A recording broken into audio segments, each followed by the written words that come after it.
Bye!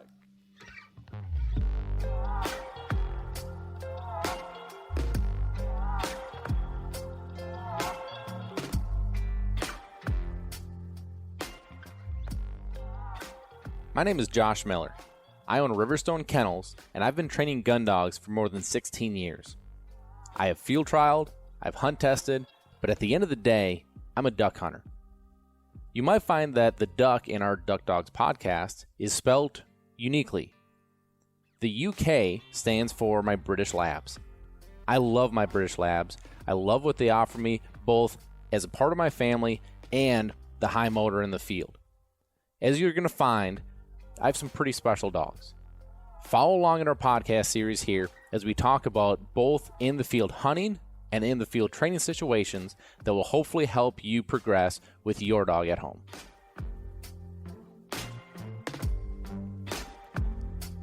Welcome back, everybody, to another episode of Duck Dogs. I'm your host, Josh Miller, and let's thank our wonderful sponsors who are bringing you this podcast. Thank you to Eukanuba. Eukanuba Premium Performance Sport 3020 is the blend of food that I have my dogs on, my personal dogs and the dogs at the kennel, to make sure that they're staying in optimal condition and being able to perform at the peak level that they can. www.eukanuba.com. Also, thank you to Gun Dog Supply. Gun Dog Supply is your one-stop shop for all of your hunting and training needs for your four-legged hunting partner. Go check them out. They're great people, great customer service, great products. www.gundogsupply.com. Also, thank you to Kent Cartridge. Kent Cartridge is the brand of shotgun shell that we are shooting not only during our training with the field blanks, but also while we're out here, as we currently are in Arkansas, hunting. I currently shoot the Kent Bismuth and absolutely love it. Go check out Kent Cartridge for your shotgunning shell needs. Also, thank you to Lucky Duck. Lucky Duck is your 5-star crash test rated kennel, both in the intermediate and in the large size. So no matter how big or small your hunting partner is, you can be sure that they're traveling the absolute safest way possible. www.luckyduck.com. Also, thank you to Sitka Gear. Sitka Gear is your premium option for outdoor clothing, whether it's just your everyday wear, hoodie, flannel, pants, or if you're looking to stay in the field and be more comfortable longer. www.sitkagear.com. And last but not least, thank you to Retriever Roadmap. Retriever Roadmap is your premium option for online training. Step-by-step video libraries to walk you through training your dog at home. www.retrieverroadmap.com. Well, thank you everyone for hanging with us here. We had a little bit of a break. I want to say maybe a week to 10 days off.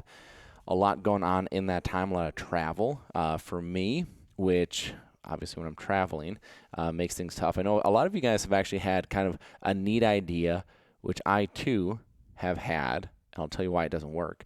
The idea is, well, you're traveling so much, you could just pop on the headgear and do these podcasts while you're driving. I think it's a great idea. Believe me, I would love to find a way to kill two birds with one stone and be more productive while I'm driving.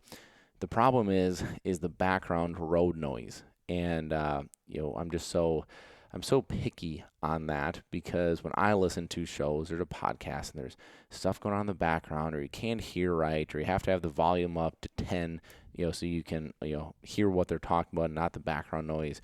It's just obnoxious to me, and I struggle with that. And so we tried it. Hopefully we can try to find something better, something that works. Maybe if I didn't drive a diesel truck, that would certainly help. But that is why that doesn't work, at least not right now. So anyways, we're back down in Arkansas at Duck Camp. Have a lot to kind of share and fill you in on, specifically Clyde. Of those of you guys that have followed along on social media, know that I've had a very stressful last 72 hours with our boy Clyde. Many of those hours at the emergency vets. We'll kind of go over that. But before I do, I would like to welcome my beautiful bride to the show. Whitney is here with us as she is down at camp here, getting her Arkansas trip of the year in. And we're going to talk a little bit about that too. Yeah, I'm really excited. It's so nice to be back. Yeah. So here's what's great about this for me, you guys. So I'm gonna be down here for probably the rest of the season, which is about what is that? About 2.5 weeks, Yep. 3 weeks ish, somewhere in there. Right. Probably I think it was 3 weeks by the time I left. So three Correct. straight weeks. Um, that is a long time to be away from Miss Whitney. That's a long time to be away from my littles. I have a 3-year-old going on 23-year-old Yeah. daughter in Ava, and I have a 2-year-old son in Colt, and it is very difficult. It's harder. The way that Whitney describes it is harder on me than it is on them when I'm gone, but it is hard on me being gone that long, especially at this age when I swear Colt doubles in size every time that Right. I'm gone. And so it gets to be hard. So what Whitney did, which was very sweet of her, was she booked a trip down here because one, she wanted to hunt, but then two, she brought the kids down and she brought her mom and dad. So her dad hunts with us in the morning, her mom stays and watches the kids, and it works out to where I get to spend the afternoons with my kids. And so They're actually our kids, in case. our you always take that so personally. It's not. I'm not trying to say that. I know. So anyway, it's very special to me that I don't miss as much time, and it kind of breaks it up, for me. So thank you for You're for doing welcome. that. The kids absolutely love being down here. Yeah, they do. It's a big deal. Yeah, it's been fun watching them. Yeah. So Colt, our son, is obsessed with Top Gun. We have watched the new Top Gun movie. I don't think I'm exaggerating when I say it's over 500 times. I would totally agree. I mean, it's Yeah. unbelievable. I mean, that's all the kid wants to watch. He loves Maverick. He loves the planes. So he got to fly in his first airplane coming down here. Yeah, he thought it was Maverick's plane. Kind of a big deal. Yep, he got Tell to him about the cockpit. he had to go in the cockpit, and he instantly started singing "Danger Zone." And the pilot thought it was the funniest thing ever. It was You have a 2-year-old kid that walks into Yep. airplane cockpit and starts singing "Highway to the Danger Zone." I love it. Yeah, it was great. Okay, so first let me fill in Clyde Yeah. because that's kind of a topic of. There's a lot of things here that I think would be very good pieces and nuggets for all of you guys to keep in your back pocket. I hope you never have a situation like what we had, but because we had it, it'd be good to share, see if you can take something from it. And then just want to I want Whitney to fill us in on her first couple days hunting and what she's hoping for in her last 2 days hunting. So, okay, so let me talk about Clyde. So Clyde, as I mentioned, we're in the emergency vet. So Clyde is he's our oldest boy that we currently have at 9, and I'd say he gets pampered a little bit. If he gets the extra time out of the kennel, he gets the extra time in the house. But he's our oldest. I think naturally, he's put in more dues as far as time with us, and so he's earned that, and he's just the absolute sweetest dog you could find.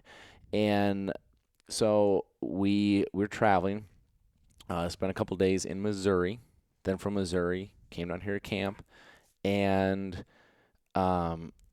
nothing was abnormal. I mean, I feel like I keep a very close eye on all my dogs, and nothing was abnormal. Like totally normal. Like ate all his dinner the night before. Had always been eating. Normal energy. Had his energy, tail wagging, happy.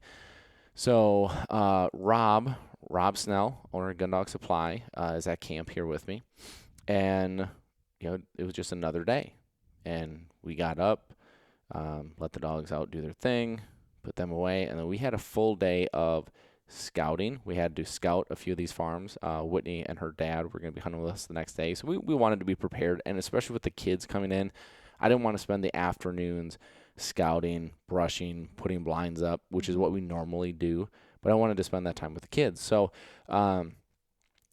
it was a long day, and so we get back, and I just knew right away something was wrong, and so I could see Clyde. He got up, his ears were laid back. He was still wagging his tail, but it was a different kind of a tail wag. Just little things, right?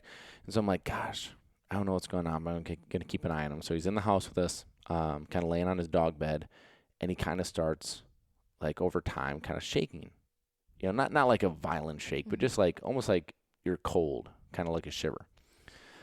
And then over time, I could tell that his breathing was, I'm going to use the word labored, but it wasn't like he was gasping for air. It was just a little heavier of a breathing. And anyway, this is where the network of people that we have in our life was so great for me. Um, because I called, well, first I called Dr. Spoo. He Mhm. didn't answer because he was in the middle of something. So I was able to call a longtime vet she's now retired from being a Mhm. veterinarian, Yep. Dr. Rihanna Rice, and FaceTimed with her. And she went through everything with me as far as like, um, pressing on his gums, to kind of Mhm. see, the color, there, some things that she was looking at as far as like, is he in shock? Is this an emergency? Do we need to get him Mhm. somewhere? And, she was like, like from what I'm seeing, like, yeah, he's uncomfortable, but it's not like, you need to get him somewhere right now from what I'm Mhm. seeing. But again, she's, 1,000 miles away trying to do this over FaceTime, right? So I was like, okay, sounds good. Probably 10 minutes later, Dr. Spoo calls back, FaceTimes, and we do a very similar thing. Now, in this time, I do feel like his breathing has gotten a little more labored, and the shaking has been a little more intense. But again, it's not intense. Like if it was intense, I would have been dropping everything right Mhm. away, right? Like Mhm. it wasn't. Um, and so he did very similar things, but he's kind of talking through. His first thought was maybe that it's an injury because Mhm. of how he was kind of holding himself. Like he was asking, like when he last went to the bathroom, how was he hunching his back? Anything different? Is he moving any different? Is he, like those types of questions. And um, so through all that, the conclusion again was, gosh, I don't know. Mhm. Again, it's hard. Like Dr. Spoo says, like, man, like if I had him in my hands, I could probably tell you in 5 minutes what's Mhm. going on. But like this is, obviously very different being away. Can't take a temp, can't do the things that Mhm. I would normally do. And so I'm like, what do you think? He's like, I don't know, man. Like from what I'm seeing, I don't think you have to like it. He's not showing me emergency signs. He's like, what do you think? I was like, well, I always defer getting him in somewhere. And he's like, Mhm. well, here's the thing. Is like, I know you, and I know if you don't take him in, you're gonna sit here and worry about it. Mhm. So just take him in.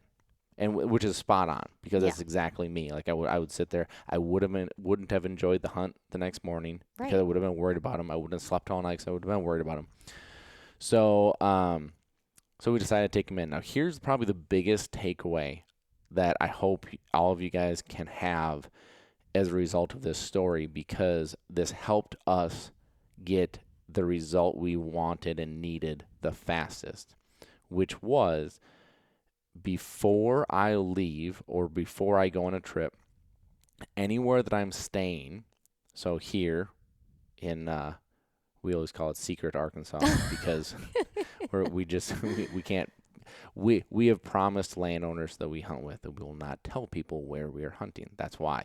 Um, but I know where I'm going to be, and I am very intentional about um, making a point to research the vets in the area, specifically the emergency vets. Mhm. Okay, so I had two veterinarians through. One of actually was referral based. Actually, now that I think of it, both were referral based. Um, and I already had their numbers in my phone. They were saved, so I called both of them.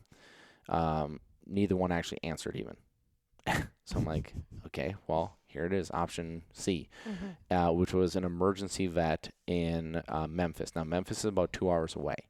And, they answer, I tell them what's going on. They're like, okay, that sounds great. We'll see you when you get here. So we hop in the truck and go.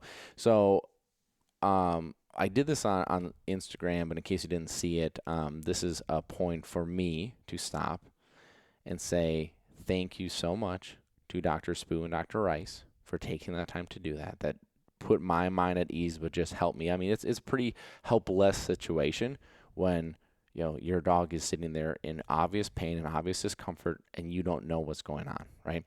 Um, Next shout out is to Rob Snell, owner of Gun Dog Supply. This is how great of a person Rob is. Rob, without hesitation, jumped in the truck with me. Because he's like, well, what if you need help? Mm-hmm. 2 hours to Memphis. We were there for 7 hours, 2 hours back. Complete, like, happy the whole time, smiled the whole time, supportive the whole time. Like, these are the types of people you need to surround yourself with and have in your life. Like, those are the special people. Anyways, Rob hops in the truck with me. We get there. And we were there for about 4 hours before we were even seen. Now, this is the tough part about emergency vets, right? It's like it's not first come, first serve. It is the most severe situation in the moment first, Mm-hmm. and so on. I get it. Yeah, you have to appreciate that. For sure, because if I was in their shoes, Yeah. I would have wanted to be jumped to, Mm-hmm. my life-saving situation into the front. Yep. So we were there for about 4 hours. I laid on the floor with Clyde the majority of that time. You could just tell he's very uncomfortable. And so when they first took him back, they did I finish my thought? I'm completely having a squirrel moment here. So before I keep going, the takeaway is research the vets that are around you.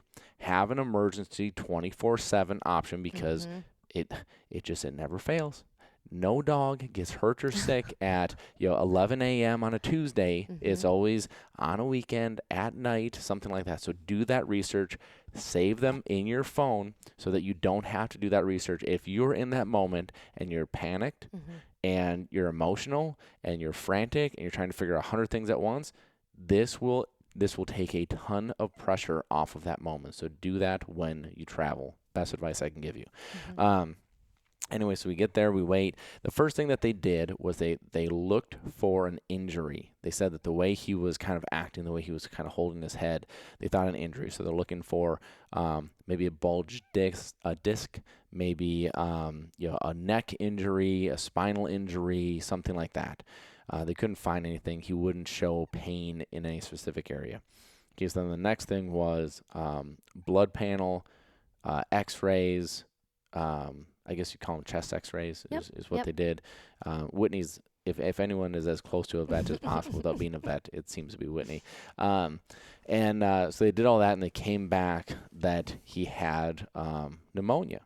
Now, they had two kinds of pneumonia that they said it was.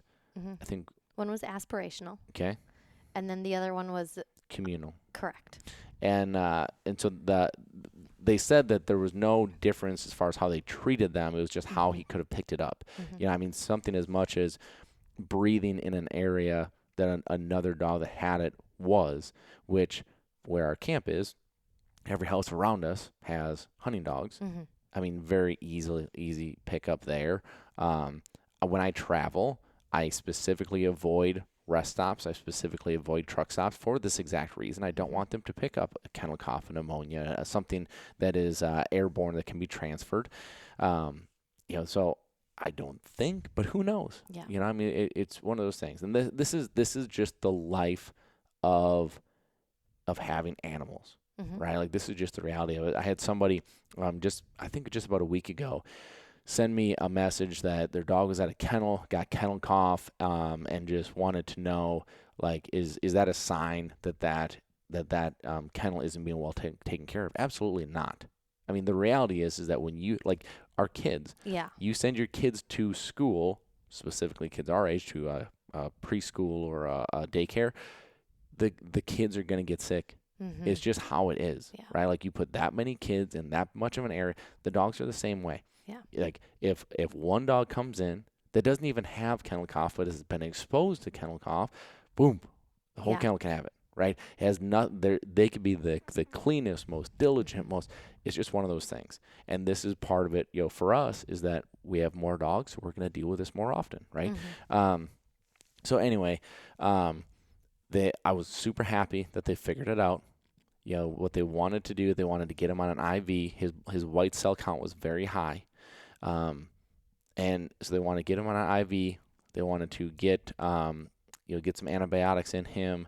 I can't remember what else they wanted to do. They probably gave him some fluids because Yep, he they had a did. temp. They did, yeah. Mm-hmm. So his temp was, I think, 103.8. 103.8, which is high. High, for sure. Typical is around 100. Mm-hmm. And so kind of when you get past that 102, it gets to be pretty serious. So 103.8, it's serious. Mm-hmm. And that's what they said. At that point, they're like, look, we don't feel like it's life-threatening, but we also don't feel like it's not, Mm-hmm. right? Because this thing could spiral out of control very quickly, especially when you're talking about lungs and breathing and a temp that high and a dog that is 9. Right.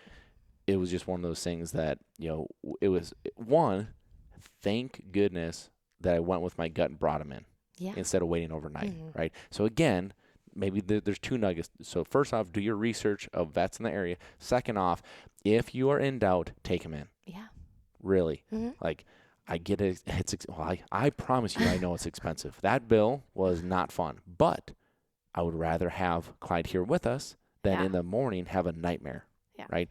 So, it's one of those things that we're happy that he's at home. He's on antibiotics now.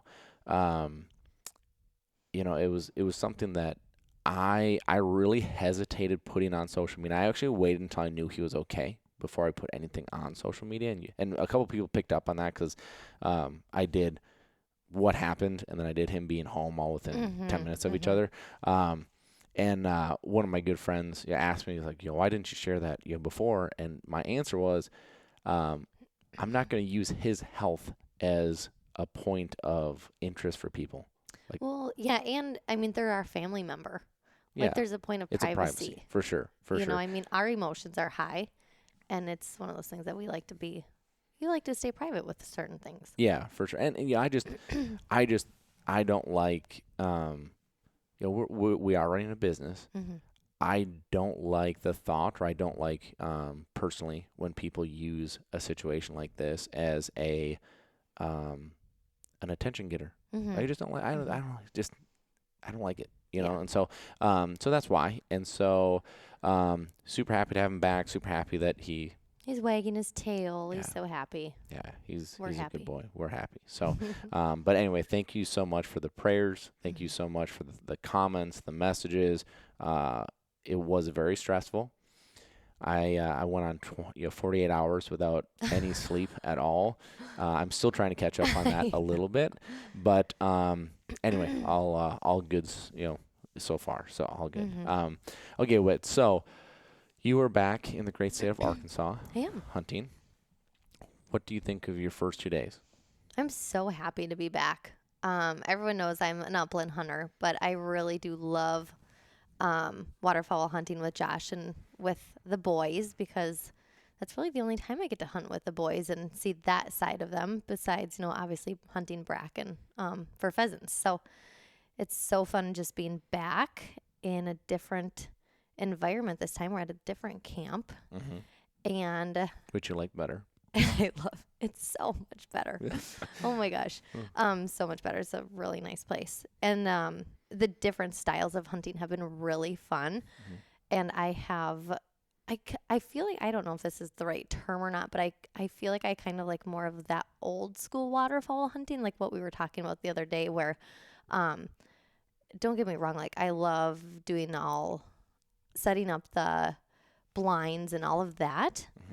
But sometimes it's really fun to just stand the way we were today. We weren't in timber. We were just more in, what would you call that? Like a brush, in a tree line. Yeah, we're not standing in the woods, but. And I love that. I just feel like it's very organic feeling, very natural feeling. And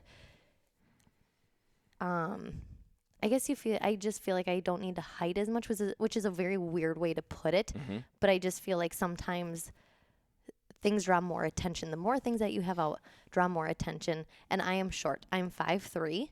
And let's be honest, like when I am in the wide open, I can see a lot easier. I can see birds coming from a further distance. I can slowly move my head and see where they're spinning from. And so from that aspect, it's a lot easier for me to just be more in the open or standing against a tree or in brush. Yeah, I never really thought much of that. I'm sorry. Because I love over grassing our blinds. I love that the grass comes, because I don't want to be hidden. Like we spent all this time and all this effort to be out there.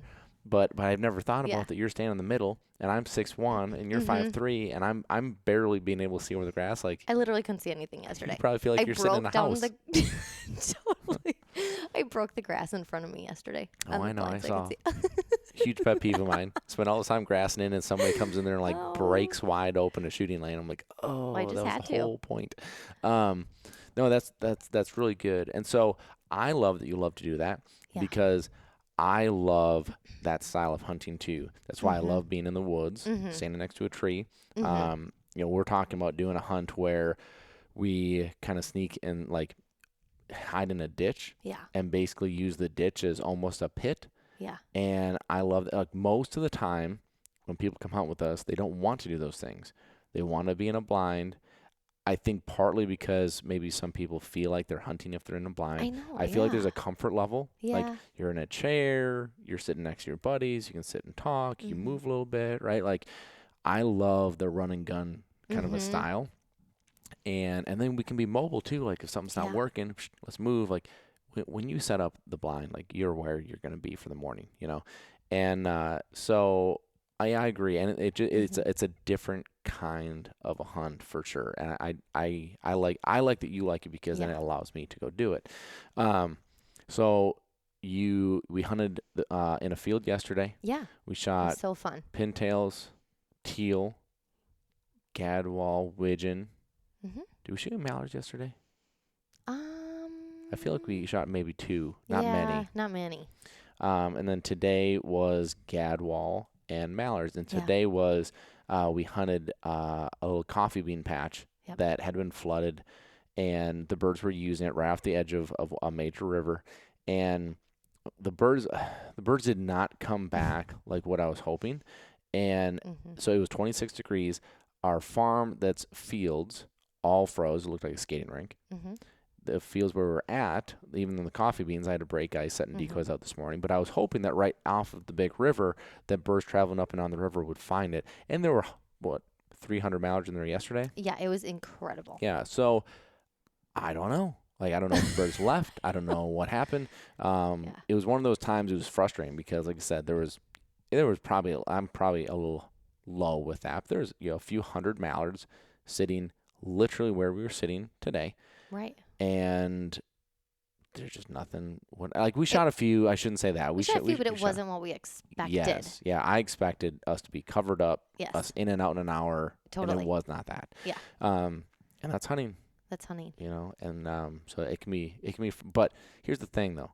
When I say it can be frustrating, I really enjoyed it this morning too. Oh my gosh, I actually loved it. What did I tell you? I was like, that was that was such a fun hunt, Mm-hmm. and it was nothing to do with the birds. Right. Well, it was a little bit because I Yeah. did outshoot my dad and Yeah. Josh. So 2 birds in a row. Bird comes in. Whitney's dad is with us. Boom, boom, misses. Boom, Whitney cleans it up, kills. Then it was a very quick. All of a sudden, there's a Drake mallard just right in on us. I spun around, grabbed my gun off the tree, came around, shot, missed. Whitney cleaned it up. It was So, fun. yeah. It was so awesome. Yeah. It feels really good. Yeah. So, so you have run. You ran Bud yesterday. Yeah. I ran Bud yesterday. Ran And- Strike today. Strike. You actually kind of ran both because I we were did a both little sitting right bit. next to each other, and then I'd Yeah. be like, send whoever you want, then you'd Yeah. send somebody. You handled who did Strike. you handle? You I handled handled Strike, Strike, which is yeah. fun. Yeah, to It's see. really fun and it's interesting. I felt like I was at a little bit of a disadvantage on that one because you were standing right behind me, and Mm-hmm. they never get sent and handled by me. Mhm. But he did great. I mean, he really listened to me, and I'm a very inexperienced handler, and I would say that. As far as like running blinds and casting goes. Oh yeah, right, exactly. And I actually thought the bird was in a different area than what it actually was. Mhm. But he just adapts really well, which made me feel more comfortable. And then, and then I can take my takeaways at it. But it was interesting because when he turned, I felt like he was looking at you. 100%. And then I was just in front of you. And then he realized what was going on and who was actually handling him. So I was very proud of him for doing that. So I used one of my my training techniques during that moment. And so what I've found is that when owners come to handle their dogs and to learn how to handle their dogs, Mhm. the dogs always do that same thing. They look at me because I'm the one that's been training the dog, Yeah. forever, right? And so I didn't realize. I realized it after it happened that I put you in a bad spot with that. So Yeah. I didn't think that he was going to need a handle because I thought he had I it know. pegged. Yes, And I for totally some agree. reason, his attention got caught Yeah. and he got pulled off. And so I kind of scrambled to get my whistle, hit it, and then was like, oh shoot! Like when he spun and he looked at me and you tried to give him a cast and I like know. he was just you could tell like he didn't know what was going on. I was like, shoot, he's looking at me. Did you cast him? No, no, no. I thought for sure you were No, gonna be like, and I was standing behind you and I was doing all the same motions no, as you. no, I didn't. That would have been really funny though. No, what I did was on the second whistle, I Yeah. ducked behind the tree so he couldn't see me. Okay, got it. And then he handled off a few. No, I promise you, I'm not behind was, like, giving casts to literally my clients, behind Getting their back. so deflated thinking that I did nothing and I was No. so proud of myself. No. So what I'll do training wise is in that situation, Yeah. even because there are times that I need to break things down for people and like let's take bite by bite. Let's not try to eat the whole sandwich at once. Bite by bite. Okay. So it's on the dog. If they need to stop, I'll whistle because I'm reading the dog right. Like, let's just get you worried about sending him on a line and giving him a cast, right? The stuff in the middle, I'll take care of. So what I'll do is I go tweet and I'll duck behind the trailer. Mm-hmm. So, and I watch it. The dog turns, he immediately looks for me, and then all of a sudden goes, well, that's the only person that's there, right? And even on the first cast, they might like give a little hesitation because they're going to give a cast differently than I would, but then they'll accept it. And then it's no problem, right? I can still read the dog and still blow the whistle. I can still do that part of it, and gives people just the confidence of, hey, just worry about sending them on a line, and then after the whistle, just give the cast, right? Yeah. But that's what I do there is I just duck, behind the trailer, behind the side by side, behind the 4-wheeler, whatever it is. That's what I did there. I was like, snuck behind the tree and just kind of peeked behind it. But I thought he handled really well after he understood that you were giving the cast. So that was fun. It was really fun. So you have 2 days down. Yeah. And you have 2 days to go. So tell me, is there a specific bird that you're hoping to shoot in that time? Is there a specific situation? Go ahead. I am not leaving until I get a timber hunt. I mean, that doesn't mean you can keep me here until February. I was going to say, I guess that we can't hunt the timber for another week, so I guess you're staying. I've literally never hunted the timber in Arkansas. I mean, it's almost... Not really. Yeah, not really. Our old lease was kind of like scrub brush timber. Because you hunted in there. Yeah. But you were in the blind. It wasn't... Yeah, like that's not, to me like being in a tree. blind. Yeah, I need to stand next to the tree. I need to do the whole shebang. And you Because saw... that's what everyone talks about. They're like, oh my gosh, you've been hunting in the timber. I'm like, actually, I haven't. Yeah. So that has to change. And it's so beautiful. Like, it's almost one of those things that I want to do it just for the scenery because it's so cool. Such a different vibe. Like, and I've never, I mean, like, I'm assuming the dogs will be on a stand tomorrow. Like, I've never seen the dogs do that. I showed you where we're going to hunt tomorrow. Right. Yeah.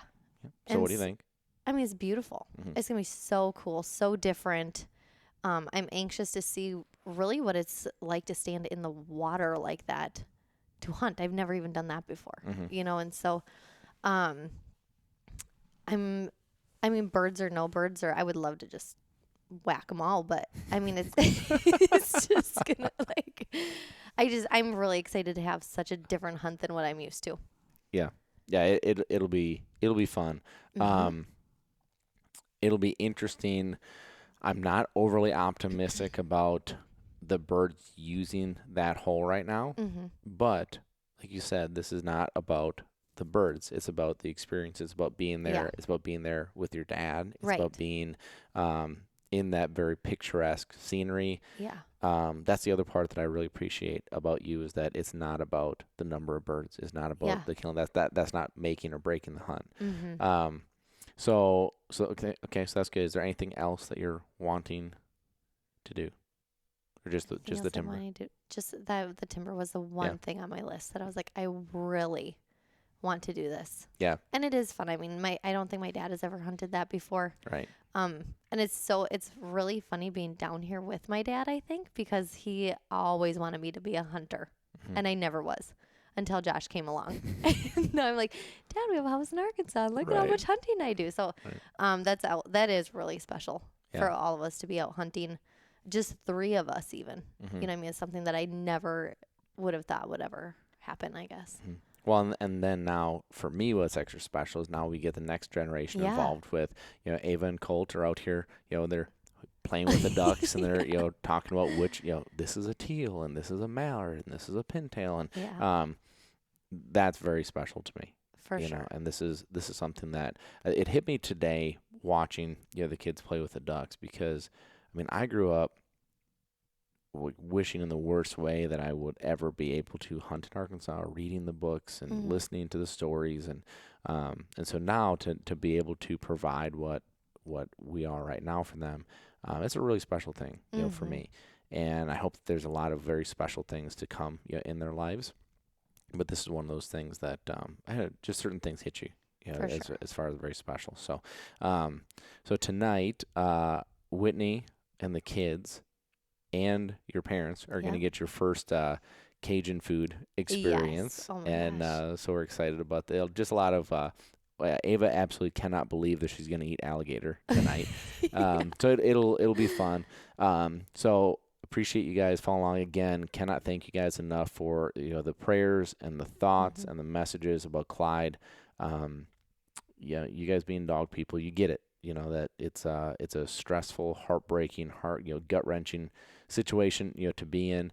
That's what makes this special about this community of people that we've interacted with, is that everyone understands it, everybody gets it, and I'm very blessed and fortunate to have all of you guys in my life, whether it's directly or indirectly, just for that network and community feel. So thank you guys so much for all that. So we'll keep you posted. Hopefully before Whitney leaves, we will get another one of these in.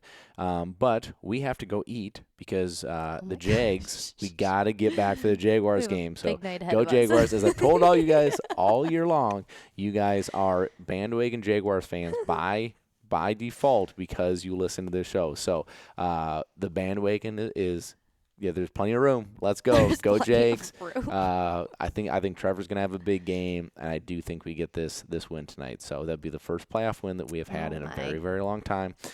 If you hear noise coming in the direction from northeast Arkansas, you will know that it is me. You know that the game's going on. So anyways, hope you guys have a fantastic weekend. Hope you guys are, if you're still in season, I hope you're grinding it out, making the most of it, because it is going to be a long 10 months before we get the chance again. So thanks, Whit, for coming on, and hopefully we get to talk one more time before you head home. You're welcome. Sounds good. See you, everybody. Thanks for listening. Be sure to follow us on Facebook and Instagram.